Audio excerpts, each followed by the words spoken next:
وكفى وسلام على عباده الذين اصطفى أما بعد فقد قال النبي صلى الله عليه وسلم من تزوج امرأة لعزها لم يزد الله إلا ذلا ومن تزوجها لمالها لم يزد الله إلا فقرا إلى آخره أو كما قال عليه الصلاة والسلام. صدر محترم اور گرامی قدر سامعین کرام، اس وقت میرا موضوع سخن ہمارے معاشرے کا وہ ناصور ہے جس نے زندگی کی بنیادوں کو ہلا کر رکھ دیا ہے، سینکڑوں ہزاروں گھروں کو تباہ و برباد کر دیا ہے اور کتنے ہی جذبات کو مسل کر رکھ دیا ہے. یہ وہ بیماری ہے جسے آپ جہیز کے نام سے یاد کرتے ہیں.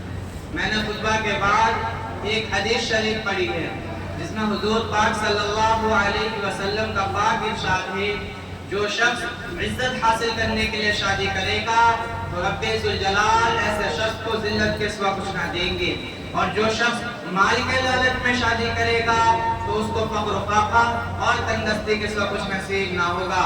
پیارے دوستو، آج ہندوستان کے اندر اور خاص طور سے ہمارے معاشرے میں جہیز ایک ایسا ناصور بن گیا ہے جو ایٹمی ہتھیار سے زیادہ خطرناک اور مہلک ثابت ہوتا جا رہا ہے. اس منحوس جہیز کی بنیاد پر روزمرہ اخبارات کے وہ نقصار بن کر یہ سرخیاں چھپتی ہے کہ فلاں شوہر نے اپنے سسرال والوں سے اسکوٹر نہ ملنے پر اپنی نئی نویل دلہن کو جلا دیا، فلاں شخص نے مزید جہیز کا مطالبہ پورا نہ کرنے پر اپنی بیوی کو موت کے گھاٹ اتار دیے. اخبارات کی یہ سرخیاں ابھی غیر قوموں ہی کے بارے میں تھی، مگر افسوس سر افسوس کہ رفتہ رفتہ ہمارے اسلامی معاشرے کے اندر بھی ہوگا پھیل چکی ہے. آج اخبارات کے اندر جہیز کے لیے بھیڑ چلنے والی کہیں فاطمہ، کہیں رضیہ، کہیں شبنم و فرزانہ اسلامی شریعت کے نام لیواؤں سے کہہ رہی ہے کاش ہماری اسلامی شریعت کتاب اور واضح کے بجائے عمل میں آ جاتی.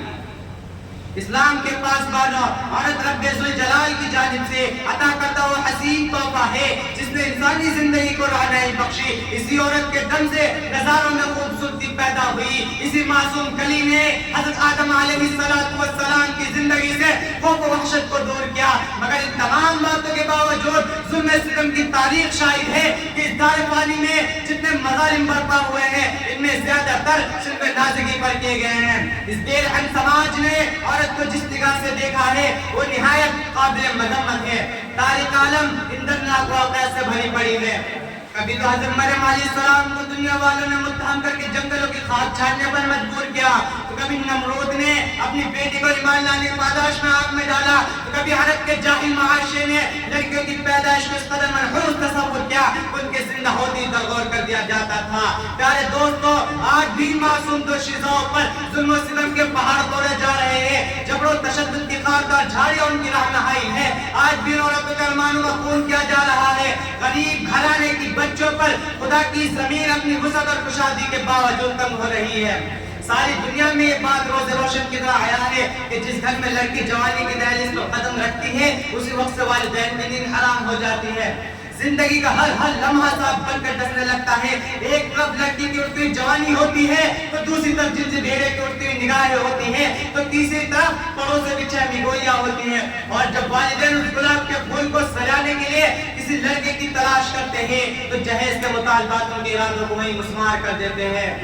ارے جہیز کے ٹھیکیداروں، ذرا دیکھو سید الانبیاء تاجدار فتح احمد مجتبی محمد مصطفیٰ صلی اللہ علیہ وسلم کی پیاری اور لاڈلی بیٹی حضرت فاطمہ رضی اللہ عنہا کا اپنے مسلم کی سرداز سے ہوتا ہے کہ جس پر جو چادر ہے اس میں 16 پیوند لگے ہوئے ہیں اور بنت رسول ہونے کے باوجود پیادہ پاشیر خدا حیدر کرار رضی اللہ عنہ کے گھر کی جانب روانہ ہو رہی ہے. اور جہیز میں ایک بستر، ایک چکی، ایک تکیا، 2 منٹے پر مشتمل مختصر سامان علی مرتضیٰ کو پیش کیا جا رہا ہے.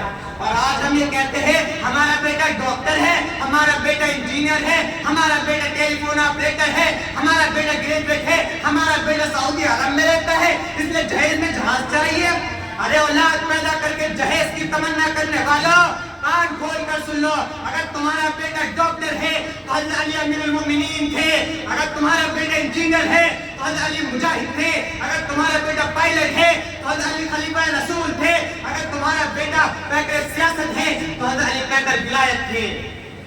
حضرات آئیے ہم سب مل کر اس بات کا عہد کریں کہ جہیز جیسی ملعون نسب کو مٹا کر دم لیں گے، یہ سنگ گرا جو حائل ہے رستے سے ہٹا کر دم لیں گے، ہم پھول بھی ہے تلوار بھی ہے باطل کو مٹا کر دم لیں گے۔